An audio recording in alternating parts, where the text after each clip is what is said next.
নিয়ে প্রবাসীদের এই কাজগুলো করা দরকার হচ্ছে না, এগুলো বাদ দিলাম, আসিফ নজরুলের জায়গাটায় আসে। আপনাদের মানে বিশ্বাস হয় যে এখনো পর্যন্ত কয়েক হাজার আলেম জেলে আছে?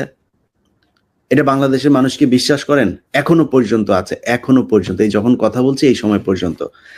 বিডিআর এর পরিবারগুলোর সাথে আমার মানে আমি আমার আমার জায়গা থেকে আমি তাদেরকে যতটুকু সম্ভব আমি সাপোর্ট দেওয়ার চেষ্টা করছি।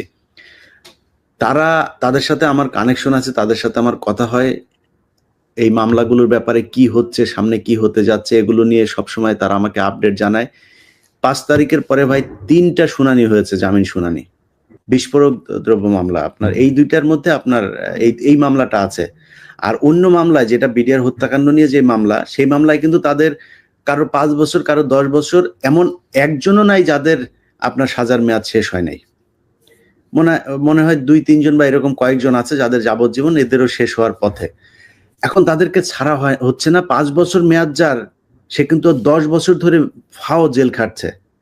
আচ্ছা আপনি বলেন, বাংলাদেশের এই সরকারকে কি এটা বোঝানো যায় না এখন পর্যন্ত যে বিডিআর হত্যাকাণ্ডের সময় এই ইন্ডিয়ান বাহিনী ছিল, আওয়ামী লীগের ষড়যন্ত্র? এটা কি আসিফ নজরুলকে বোঝানো গেছে এখন পর্যন্ত? বাংলাদেশের মানুষ কি কেউ জানে যে এই গুম, এই বিডিআর হত্যাকাণ্ড এগুলো কারা করলো? আসিফ নজরুল এখনো পর্যন্ত জানেন নাই। এদের প্রথম শুনানিতে আসিফ নজরুল পিপি নিয়োগ দেওয়ার সময় পায় নাই, তার আগে কিন্তু শিল্পকলা একাডেমি, ডিজিটিজি এগুলো নিয়োগ দেওয়ার সময় পেয়েছেন। তারপরে অন্যান্য কথাবার্তা আপনার চ্যানেলে আর নাই বলি, সুন্দরভাবে বলা যায়, সেগুলো আর না বললাম।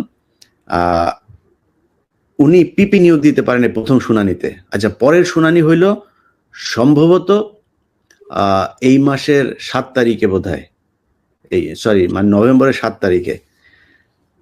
সেই 7 তারিখে, নভেম্বরের 7 তারিখে সম্ভবত, আমি ডেটগুলো ভুল করতে পারি, অর্থাৎ লাস্ট যেটা গেল সেটাতে বলেছে যে পিপি নিয়োগ হয়েছে। উনি পড়ার সময় পান নাই এখনো। এটা বিশাল বড় একটা এটা পড়ার এখনো সময় পায় নাই। আচ্ছা, তারপরেরটা না, এটা হলো এর আগেরটা। আর লাস্ট যেটা গেল সেটাতেও বলেছে এখনো তাদের আরো সময় লাগবে। সেই সময় কবে? সেটা চেয়েছে জানুয়ারির 8 তারিখে পরের শুনানি। ডিসেম্বর, তারপরে জানুয়ারি।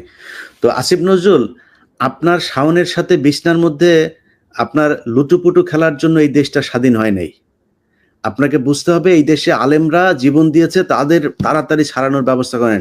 তাদের মামলার ব্যাপারে প্রচন্ড রকমের রেস্ট্রিকশন দিয়ে রেখেছে, শুনানি হচ্ছে না, জানেন আপনি? আমি কালকে এক আলেমের সাথে কথা বললাম, তাদের এই শুনানিগুলো ডিলে করা হচ্ছে, সপ্তাহে একদিন করে আপনার শুনানি নেওয়া হচ্ছে। এর বাইরে মামলা, মানে যত এটাকে লেন্দি বানায় এই আলেমদেরকে যতদিন জেলে রাখা যায়। আসিফ নজরুল স্বপ্ন দেখে আর্মি আসবে, আর্মি আসার পরে এদের নিয়ে কথা বলা যাবে না। আসিফ নজরুল, আমরা বাল ফালাইতে এখনো এখানে বসে আছি, আপনার মনে হয়? এখানে আমেরিকায় বসে আছে, এতদিন দেশে যাই নাই কেন? তোমার মতো এরকম এই ইন্ডিয়ান রয়্যাল এজেন্ট যে এখনো পর্যন্ত আসতে পারে, এটা আমরা জানি। তোমাদেরকে নির্মূল না করা পর্যন্ত দেশে যাব না।